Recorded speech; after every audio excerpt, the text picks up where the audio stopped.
Assalamualaikum warahmatullahi wabarakatuh. Perkenalkan, nama saya Mezia David Hidayat, lokal B2 Teknik Sipil Muhammadiyah, Sumatera Barat.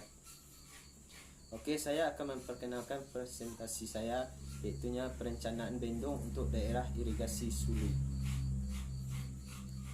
Pendahuluan.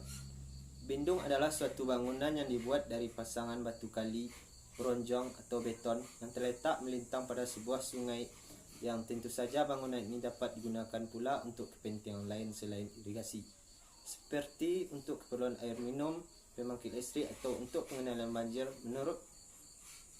Menurut macam bendung dibagi menjadi dua, yaitu bendung tetap dan bendung sementara. Bendung tetap adalah bangunan yang sebagian besar konstruksinya terdiri dari pintu yang dapat digerakkan untuk mengatur ketinggian muka air sungai, sedangkan bendung tidak tetap adalah bangunan yang dipergunakan untuk menaikkan muka air di sungai sampai pada ketinggian yang diperlukan agar air dapat dialirkan ke saluran irigasi dan petak tersier. Perumusan masalah. Berdasarkan uraian latar belakang di atas, dapat dilihat bahwa ketubuhan air untuk daerah irigasi Sulu sudah tidak tercukupi akibat dari rusaknya bendung yang ada, sehingga pada penelitian ini akan direncanakan bendung baru untuk daerah irigasi Sulu.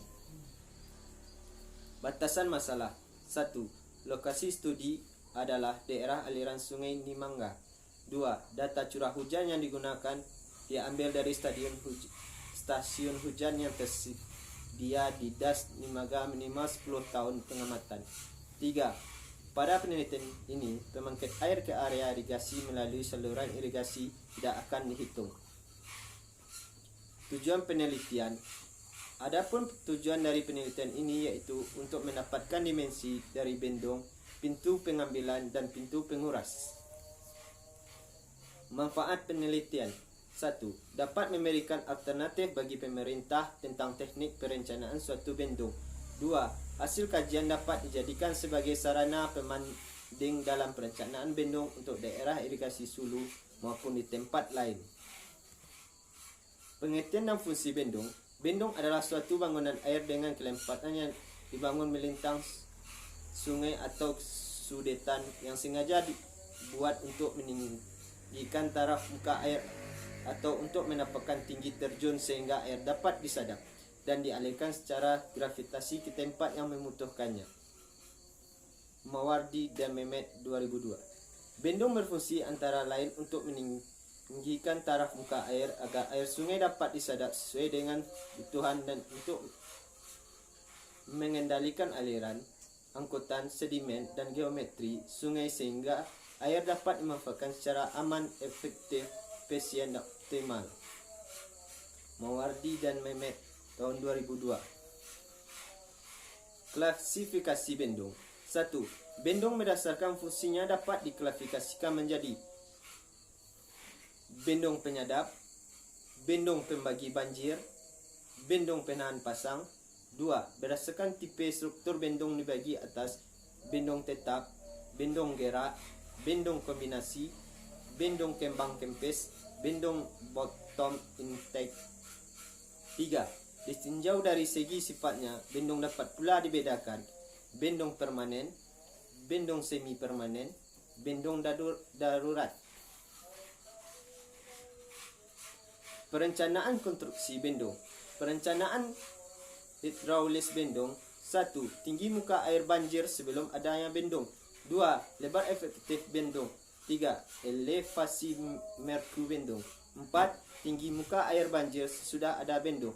5. Perencanaan merku bendung. 6. Merku bulat. 7. Kolam olakan filter. 8. Tinjau gerusan di hilir bendung. 9. Lantai muka bendung. 10. Perencanaan pintu pengambilan. 11. Perencanaan pintu pembilas. Kesimpulan. Berdasarkan analisis dan perencanaan bendung untuk daerah irigasi Sulu, diperoleh hasil sebagai berikut. 1. Bendung direncanakan dengan dimensi sebagai berikut. Lebar bendung 64 meter, tinggi bendung 2,5 meter. Tipe merku bulat dengan jari-jari bulatan merku 2 meter. Kolom olakan tipe filter dengan panjang 10 meter dan panjang lantai muka bendung 25 meter. 2. Bendung ini menggunakan 2 buah pintu pembilas dengan dimensi dari masing-masing pintu 2,2 meter dikali 2,5 meter dan 1 buah pintu pengambilan dengan dimensi pintu 1,2 meter dikali 1,0 meter yang terletak di sebelah kiri bendung. 3. Pintu pengambilan dan pintu penguras konstruksinya menggunakan pintu sorong dari kayu kelas 2. Saran 1. Pemeriksaan secara berskala perlu dilakukan agar kerusakan-kerusakan yang terjadi pada bendung dapat ditangani dengan cepat dan tepat. 2. Untuk memenuhi kebutuhan air di areal irigasi di tahun-tahun yang akan datang, maka perlu dibuat peraturan mengenai pengoperasian pintu pengambilan dan pintu penguras agar dapat mencegah kerusakan yang terjadi pada pintu. Terima kasih, itulah presentasi saya dari Media Hidayat. Assalamualaikum warahmatullahi wabarakatuh.